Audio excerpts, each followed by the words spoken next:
Hi there, welcome back to another edition of Nothing Exceptional. I'm here with DC Comics artist Jeffrey Moy, who is very well known for his run on the Legion of Superheroes. Right. Legionnaire's title. Yes. What I wanted to start out with is doing something that I've already talked to him about, is where I'll ask him a random question where he probably won't answer it, and then I'll be a pertinent comic book question. Okay, sounds good. So, I'm up for that. the first random question is, I found a picture of you online wearing Star Trek Next Generation clothes. So apparently you're a huge Star Trek Trekker. Trek fan. How about doing part of the interview in the Patrick Stewart voice? I can do it too. I'm trying to remember. I'm trying to think of what Patrick Stewart sounds like. Most of it'll come off like a poop joke if I do it though, because it'll be like engage number 2, because number 2 being. Yeah, I'm not sure that's gonna fly. So why not I skip over that? Okay. So, when you were young, what inspired you to get into comic books? Well, I mean, just reading comic books really kind of inspired me. But as far as like being an artist and everything, I think for me it was a lot of the art. I grew up with comics, so it's like a lot of the Jack Kirby, Kurt Swan, John Romita Jr. and stuff like that. Stuff from the Silver Age kind of inspired me. And then later on, when I was actually collecting comics, I would John Byrne would be a big influence, and then John Romita Jr. would also be an influence on me as well. Absolutely. And then Adam Hughes came along, and then once I started to starting to get into what artists I like and everything, and try to emulate. I mean, Adam Hughes was a big one, but also there was a lot of Japanese manga that I was reading. So I have no idea what any of that is. Japanese manga? I've heard the term, but I've never. Well, I mean Japanese. Well, I mean manga is their word for comics. Okay.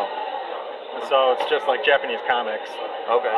Were a big influence. So once I started kind of figuring out what I wanted to do with my comic book work, I just kind of mashed the two of them together, and it was really kind of Adam Hughes and manga.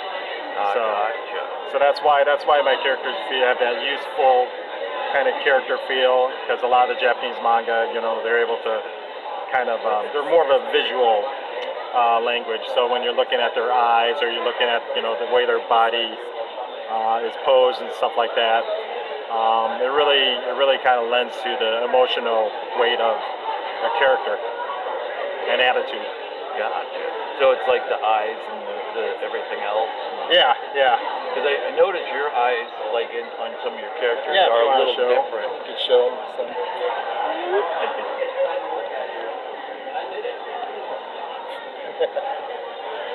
Right. I didn't also notice that on the comic covers and stuff like that. Yeah. It really lends itself to when you're drawing teenagers. Gotcha. Ready for the next random question? I am. If you had to pick your favorite Muppet. Favorite Muppet? I always liked Animal.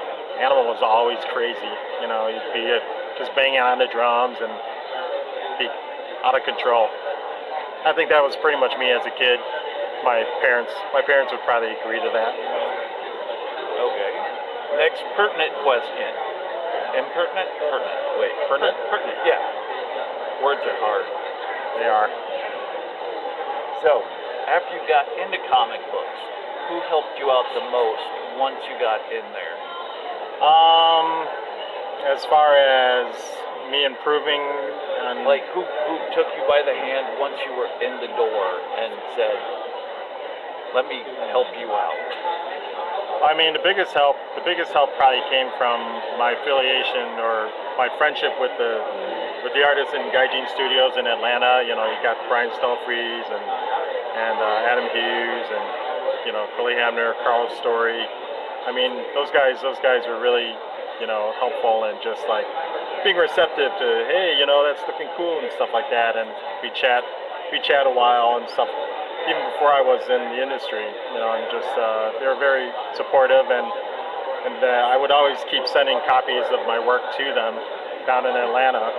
And then one day, it's like I got a call from Carl Story, who was the inker on Legionnaires, over Chris Sprouse, and he said that him and Chris were going to be leaving the book, and he asked if I wanted to try out, because I was drawing a bunch of Legion characters, because Chris Sprouse was also a big influence on me as well, because of the way he drew Legionnaires and stuff.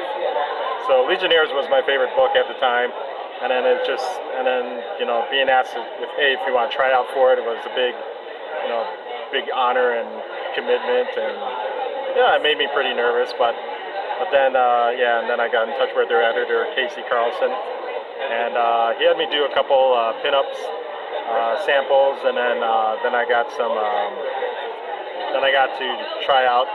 Well, then I got to do a fill-in issue on the Legionnaires, which then led to some other work on the Legion books, and then which led to the offer of me being the regular artist on Legionnaires. So it's like, it was probably Carl's Story and Casey Carlson gave me my really big break into the industry. Fantastic. Yeah. Are you ready for the next random question? Random question, yeah. Random question. If you could pick one superpower, what would it be? But tell me in a Patrick Stewart voice. I think my Patrick Stewart would sound more like Sean Connery right now. So does mine. I would pick invisibility. Yes, invisibility would be the one that I would pick. Engage invisibility. Engage the cloaking device. Number 1. That's awesome. All right, what projects are you currently working on that you would like to push out and let everyone know? Well, the project that I'm definitely always working on is my Patreon page. So, see that? You go to patreon.com and look up Art Boy Moy. You'd probably have to type it in, so it would be www.patreon.com/artboymoy, all one word. And then you could find my page. And then that's what I'm working on. Trying to build up that